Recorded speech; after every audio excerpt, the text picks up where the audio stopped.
Hey guys, thank you so much for joining me again today. So I'm going to be talking about the top 3 things that you need to succeed in a competitive industry.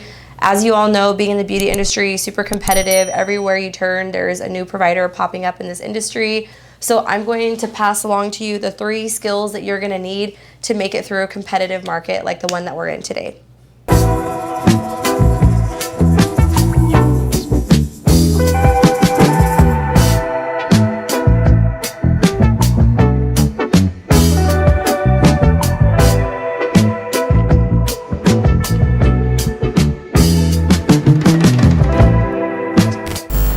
So the first one that you're going to need, and this skill set is going to be super important, is you need to be able to have focus. So laser focus is so important when you're in an industry like this because it's super easy to get distracted and not stay on top of your business. I find that when you're not focused and you don't have a clear direction on where you want to head and you're just kind of going with the flow, your business doesn't end up going anywhere. So you need to have focus and insight on what you want out of your business and where you want it to lead you and the type of lifestyle that you want to attain with it. So when you get up every day and you're going to work, you have that goal in mind and you're clearly thinking about what you want to accomplish. So never lose focus and keep your eye on the prize, because if having freedom in your lifestyle and having freedom in your schedule is important to you, you need to keep that in mind when you're making your schedule at work and when you're responding to clients and when you're looking to set up your service menu and how you're pricing yourself out. Being focused is going to lead you in the direction that you need to head, and without that, sometimes your life can just get sloppy and a little chaotic.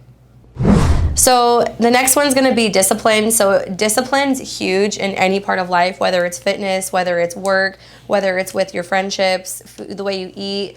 Discipline in your business is going to play a big role in how you show up when times get hard. As you know, like we have our slow months at work, we have our busy months, but how you discipline yourself and how you manage your time when you're not busy is going to play a big role as well in how successful you are. So I like to be disciplined. I like to have structure and schedule because, as we know, sometimes, your clients can cancel, business can slow down in certain seasons. So you want to maximize that time. You want to get up, you want to pre-build your content, you want to batch up videos, you want to make sure that you're putting your time into marketing yourself, and you want to make sure that you're showing up and you're putting work into your business, even if you're not working with a specific client at that time. The way you show up with your discipline in your business plays a huge role in where you're going to be leading yourself in the next 3, 5 to 10 years in the type of business that you're in. And this applies to anybody. It doesn't just pertain to being a hairstylist or a beauty provider. If you're an entrepreneur, I think we all know that it takes a lot of discipline to get up every day and do the work sometimes that we don't want to do because we're tired,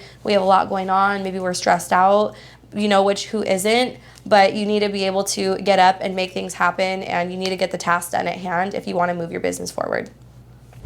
So leading into the last one, resilience is going to be the bounce back. So resilience is, to me, when you're going through a hard time, you don't like where you're working, maybe things didn't work out with a client, you never know. Like when you're in a business, you're always going to have challenges thrown your way, but the way you handle those obstacles and those challenges and you pick yourself up and you continue on is going to be also very detrimental. So resiliency in your business and getting back up from mistakes and failures is going to be huge. So I'm just going to throw this on the table because we all went through this during COVID. All of our businesses were impacted in some way, shape, or form.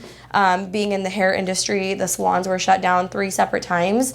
So had I have let that discourage me and just stopped doing hair because of that, I wouldn't be sitting here talking to you guys today. But because I wanted to continue pushing forward with my business, I practiced resiliency by getting back up, reaching out to my clients, booking appointments, and I just try to roll with the punches and just make the best out of it.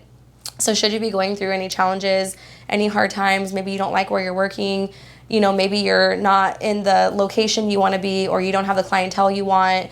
It could be a number of things that you face challenge-wise in your business that are unexpected, but practicing resiliency, learning from those obstacles, making the best of those situations, looking for the silver lining is going to lead you to an amazing, amazing life.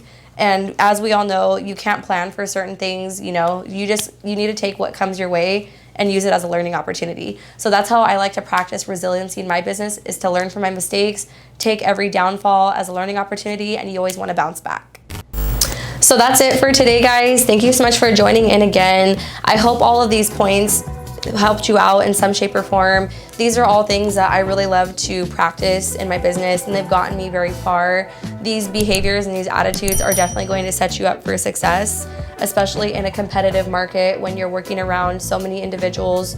You're going to be against a lot of people who may be as good as you, maybe just even better. So you want to practice those habits to build yourself up, be successful, and be resilient in this industry so you can keep up with this competitive market. I hope you guys had a great one.